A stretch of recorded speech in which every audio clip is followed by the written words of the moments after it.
study session, August 4th, 2026, has come to order. For members of the public attending tonight's meeting, here are some important reminders. Concerning any and every portion of tonight's meeting, please be advised that the board will not allow threats or loud and disruptive comments or noise, such as jeers, shouts, or verbal outbursts from the floor. In accordance with Tennessee Code annotated 39-17-306, any person who intentionally acts to prevent, obstruct, or interfere with this meeting by physical action or verbal utterance shall be warned to discontinue such actions. After being so warned, law enforcement may remove any person who refuses to cease his or her acts of preventing, obstructing, or interfering with this meeting. Item number 1 on the agenda, surplus property, school buses, vehicle maintenance, first read. Board, in your packet you will find a description of buses that we are wishing to surplus. As you can see, surplus property INV A002 requires us to request the board for surplus property. We have received a $1.5 million grant from Volkswagen that has allowed us to purchase 15 new buses. As part of the condition of that grant, we must scrap 15 old school buses. As you can see from the list, these are buses that are from 2008 to 2009 that have reached their mileage as well as their condition capacity, and that's how these were chosen. All right, item number 2, retiree insurance 2026 update, first read. Melissa Isaac.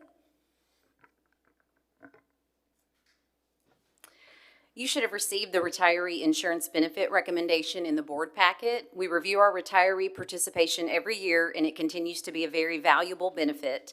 At this time, we are recommending an extension of this benefit through fall 2030.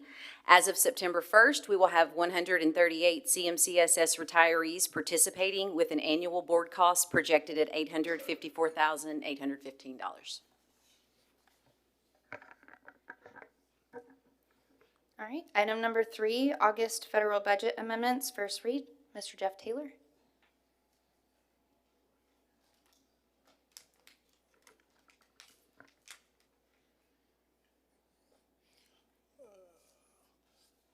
If you look at your packet this evening, these are just carry forwards for from the FY26 budget, over to the FY27 budget for the consolidated admin, Title I, reductions in Title I neglected, as well as Title IV and IDEA pre-K. But these are just carry forwards into the FY27 budget. Any questions? All right, thank you. Thank you. Item number 4, goal number 6, provide targeted ongoing professional learning to meet the evolving needs of both new hires and experienced staff who directly support students. Policy reference E1 and E2.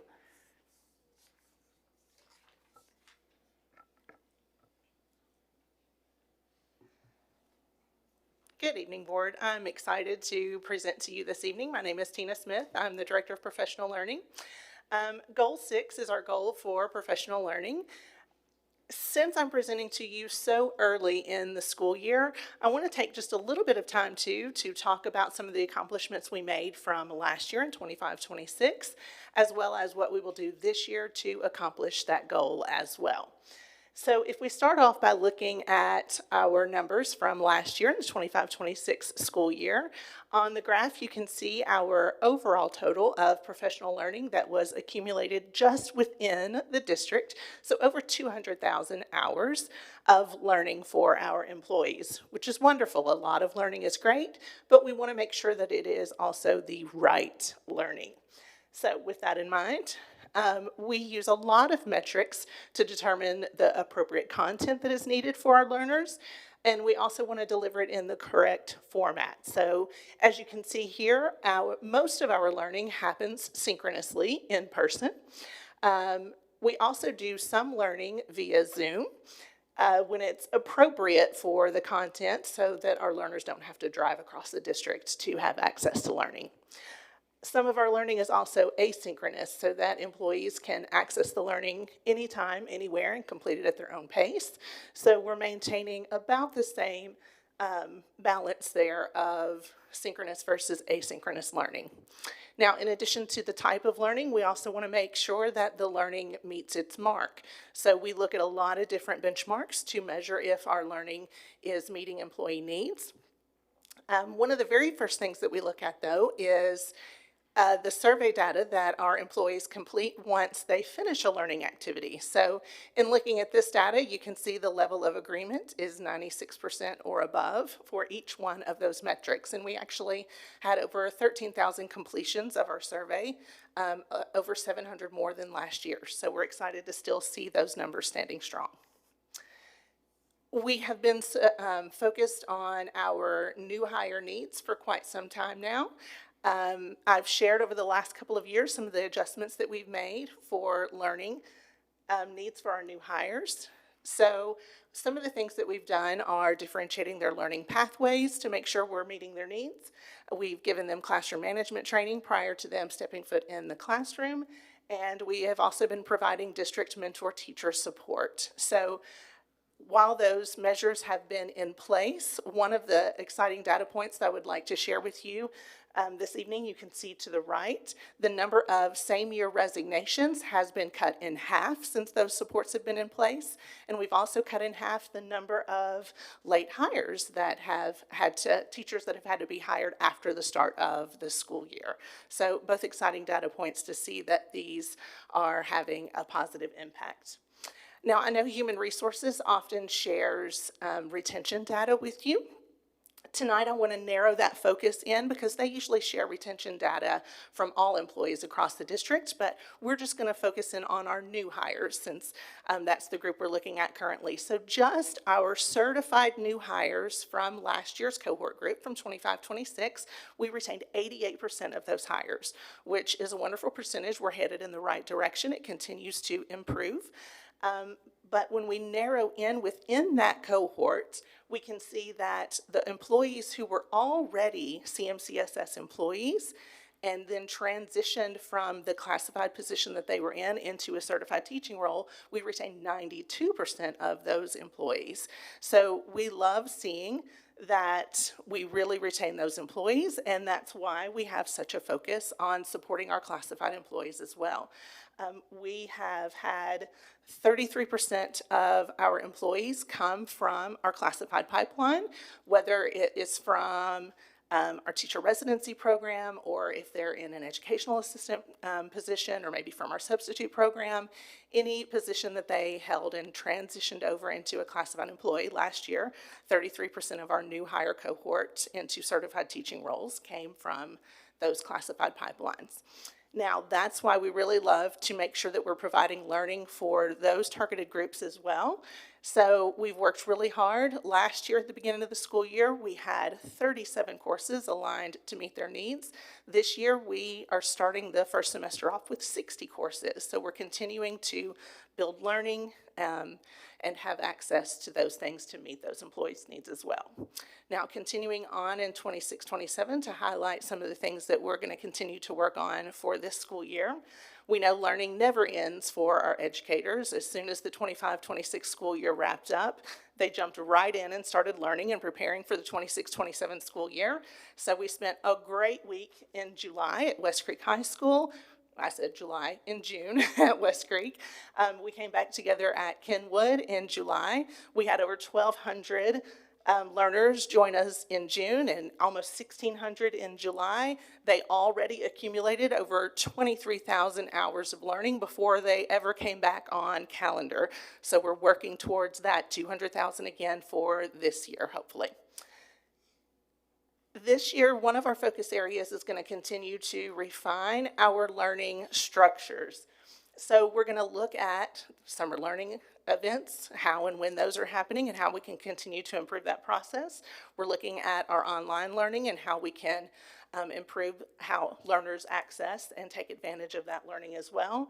We're continuing to refine our mentoring supports and how they provide learning and support to employees across the district, and looking at our ongoing learning structures and how we can enhance those at both the district and the school level.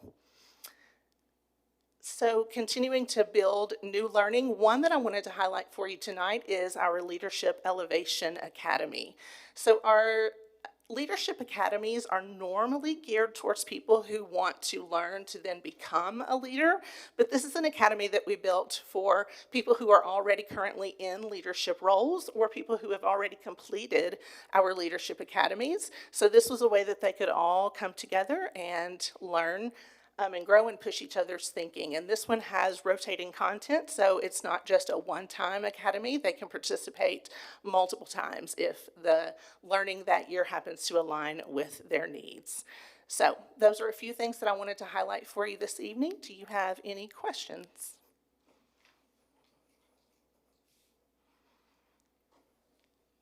Yes, Ms. Berry. Ms. Berry? Yes, I would like to know, were any of the professionals that came in and trained our staff, were they outside of CMCSS or? We have, no, almost everything comes from inside the district. As far as our summer learning, the one thing that I can say from outside of the district, we partner with Austin P on some of the content, and some of their professors will come in and do some sessions with us to build that content knowledge expertise for our teachers. Thank you. You're welcome.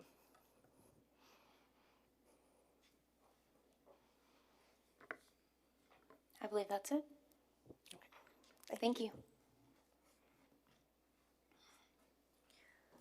On to County Commissioners' comments.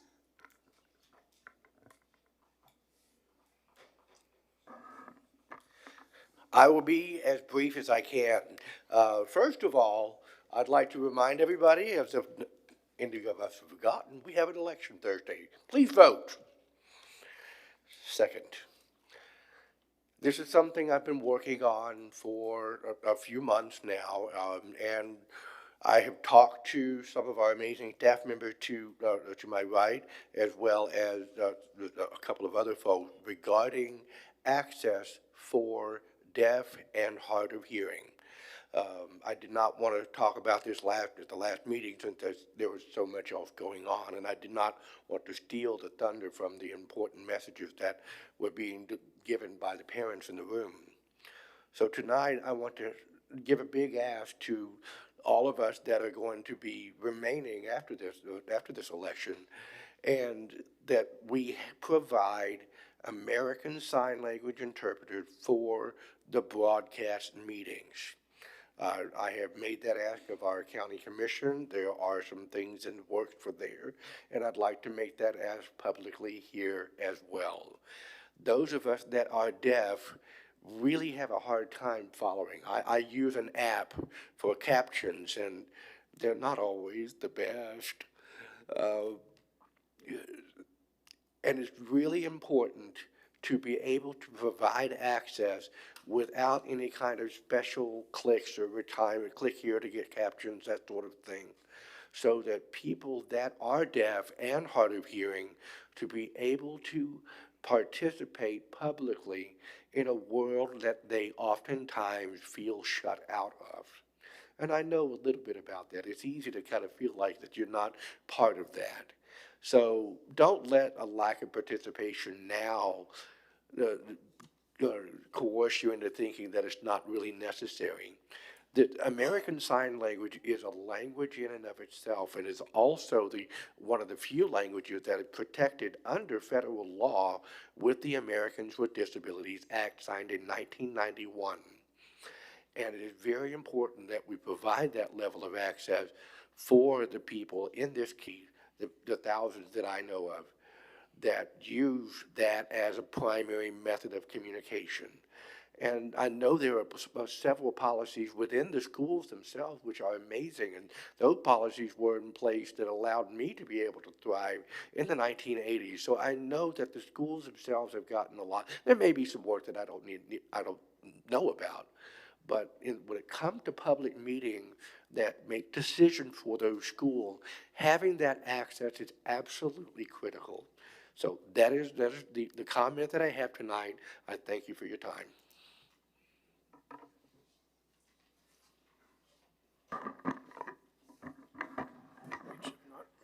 Can everybody hear me well?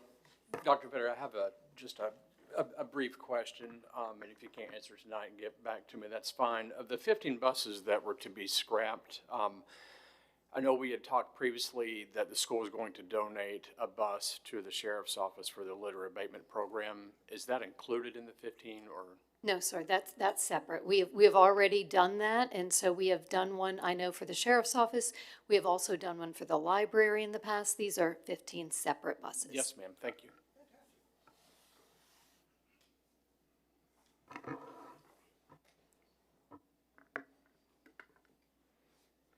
All right, board members' comments? Mr. Mayberry? Hey, board, just want to let you guys know, I got jury duty. So for the next 3 weeks, I had to call in, and Commissioner Rutter saw me out there, so I got someone to vouch for me that I actually do have jury duty. So I had to call in every day, and so that could affect the arrival time of my next meeting, or our next meeting, my last meeting. I just want to let you guys know about that. I'll be as diligent as I can to get here as soon as I can. At that meeting, I don't suspect it'll go on and on where I won't be able to make the meeting, but I do want you to be aware of that. Also, I'm going to be sending the board a policy change or two to check out in your email, which will be on the agenda for the next meeting. And so hopefully we can put that towards the end of the agenda. As I said, I will have jury duty, but wanting to address the decorum in this room, and just want to make sure that we, going forward in the months ahead, I won't be here anymore, but just need to make sure that we have good decorum inside of our room, and that's what the policy changes will reflect. So thank you guys very much. Mr. Griffey? Yeah, thank you. I want to bring up something that Mr. Garland brought up a few meetings ago, and we talked about several months ago. And that is our 10-year facility construction plan. We just completed Freedom Elementary, and in August of 26 is when we were supposed to be beginning the planning stages of our school, elementary school 27, and it should have been under selection of architect and that type thing according to the chart in June of 25 for school number 27. We have built, over the past 4 years, we have opened new schools to address overcrowding in partnership with Montgomery County Commission. Kirkwood Complex, Freedom Elementary School have helped us balance our capacities in our growing school district. But I do not want to lose that momentum. The projected open date for elementary school number 27, and these projections are based on population growth, current building projects, homes being built, lots that are approved to be built on, and lots that have purchased and the intent of building on but not yet site have approval is on them yet. So a lot of data went into these projections that our system and staff did a wonderful job of bringing to us in order for us to stay in front of the curve, to continue to have enough schools for the growth that we're sustaining, enough staff to teach these children and have them a great education, and improve the programs that we have existing in our school system. In order to do that, we need to be moving. Elementary school 27 is 13 months behind right now, according to this 10-year construction plan. project approval was to occur in July 25 or August of 25. The original schedule, moving through design and construction as projected, would have had elementary school 27 opening August of 28, which was our projection. If we approve the project and select an architect this month, using the same schedule, we're pushing it right up to the deadline of August 29, not 28, which would the projections say that we need them. My plea to the school system and to the director is to get on this and get an architect selected so that they can begin what they need to do to have our school system up to date, not overcrowded, and have room for our students when they arrive. I know that that is not in our current budget, but the good news is I'm certain that the next budget is already in the process of being built. And if we act on it now, we can get it in the next budget. So I would love to see staff work on this. I would love to see it on our agenda the next meeting, not a few months from now. And I would appreciate the board's support on this so that we can stay proactive in front of the curve and make the necessary arrangements that we need to make in order for this county to continue to encourage the growth it's had and not put a strain on the school system in 18 months to 2 years because we cannot hold the children anymore. That's the end of my comments. Mr. Garland? Yeah, I strongly support Mr. Griffey's comments. I won't be with you, and I have seen a lot of growth over the years that I've been here. A lot of growth, positive growth, and one of the things that I realize about the county commission and the school board and the staff is that we don't build schools that we do not need. With the growth capacity of this city growing, how fast it's growing, and the number of houses that are being built every day, and the people that are traveling here and putting up residence here, like Mr. Griffith say, we don't want to get behind the power curve. We want to stay ahead of the power curve.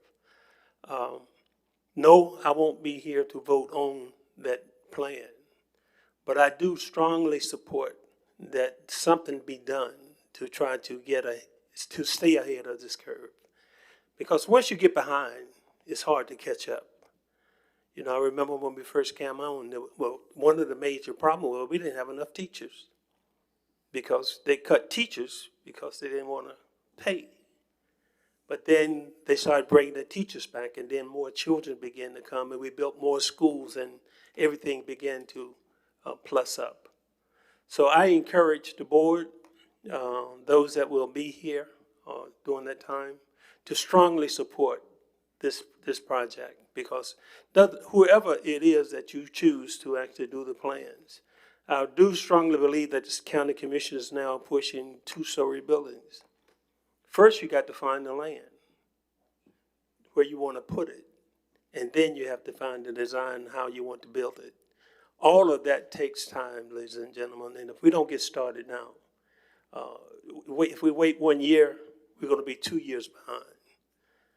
And we wait 2 years, we're going to be 4 years behind. That's all I'm saying. That's all I'd say. Thank you so much for your time. Sorry, I skipped you, Mr. Lanier. Oh, that's fine.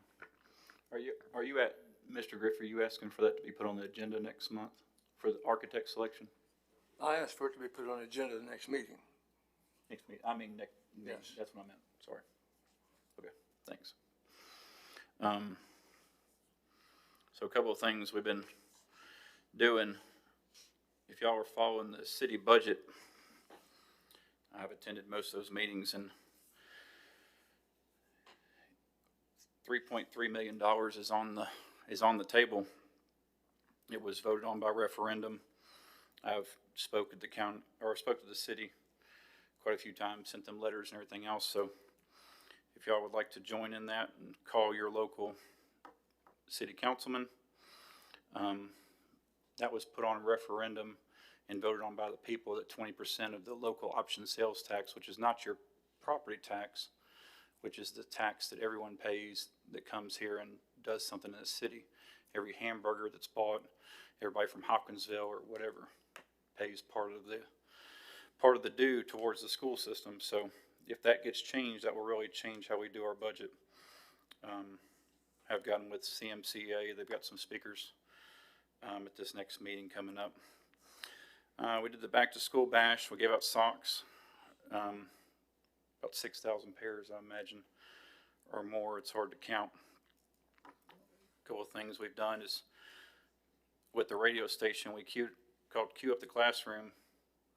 We raised $48,000 to Teacher Warehouse through the Education Foundation, and that was largely in part by a donor, an influencer. She doubled it at the end. Open Founders Inc. We did the Pass and Go this last weekend. We served Freedom Lunch. Thank you to those board members that came, and big thanks to Teresa for bringing boo-koodles of sides. And then, sorry I was late, but I just finished the landscape installation for Kenwood Middle. So that'll be there for them when they come back tomorrow. So it's been a busy month. Pass it off to whoever's next. Ms. Berry? I just would like to welcome everyone back to a new school year, 26-27, and just the opportunity for our students to learn and grow, because that's what it's all about academically, socially, and other ways too. And I want to thank all the amazing staff and teachers for preparing the classrooms and welcoming our students. And I hope and pray that we can work together and make this a safe year, supportive and successful for every student. And lastly, we choose to be happy. Make sure you smile often and be kind to everyone. Thank you.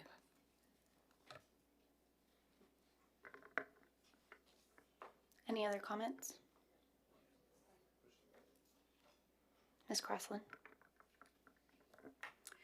Yes, I would just like to say that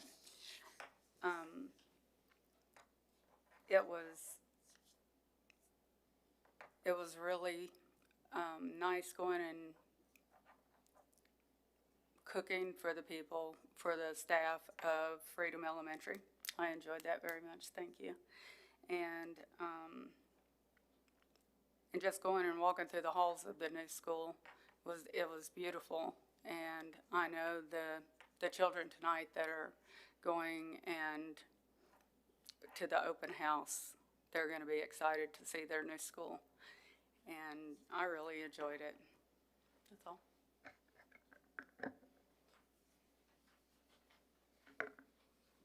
Any other comments? All right. Dr. Lunevetter?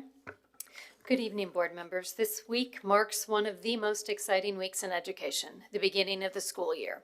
The past 2 days have been filled with professional development, freshman orientation, open house, and tomorrow kicks off the first half day of the 26-27 school year for students. As I have visited schools, I'm optimistic about the positive energy and excitement coming from the faculty and staff members. Tomorrow, Freedom Elementary will open its doors to welcome students for the very first time, and students enrolled in classes at Founders Inc. will also experience an amazing new educational space. Last week, we had the opportunity to tour both locations. It was heartwarming to see the beautiful brand new elementary school, but equally as uplifting to see the renovations done to the historical Burt building to repurpose the space to prepare students for the future. All prayers are appreciated for the first day tomorrow, and we hope it'll be a great day for everyone. Vice Chair Bryant, this concludes my report. All right, that concludes our meeting. Thank you.